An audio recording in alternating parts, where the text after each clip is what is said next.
জামায়াতের আমির বলেন, বিগত 15.5 বছর সরকারের জুলুম নির্যাতনের কারণেই আমরা আপনাদের সঙ্গে খোলা মনে কথা বলতে পারিনি।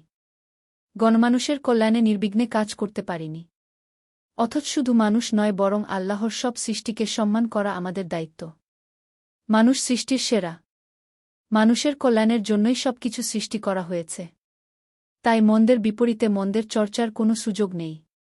কারও প্রতি কোনো প্রতিশোধ নেওয়া হবে না আশ্বস্ত করে শফিকুর রহমান বলেছেন, আমরা প্রতিহিংসা ও প্রতিশোধের রাজনীতিতে বিশ্বাস করি না।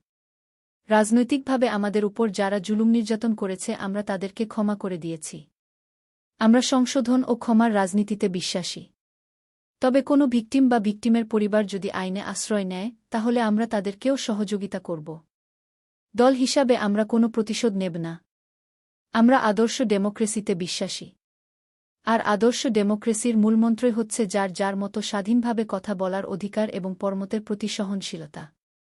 সাংবাদিকদের উদ্দেশ করে তিনি বলেন, অতীতে সাংবাদিকদের মুখে তালা ঝুলিয়ে দেওয়া হয়েছিল। তাদের কলমকে স্তব্ধ করে দেওয়া হয়েছিল। স্বাধীনভাবে লিখতে পারেনি। কিন্তু এখন সবাই জাগ্রত হয়েছে। আগামী দিনে আপনাদের সহযোগিতায় আমরা কাজ করব ইনশাআল্লাহ।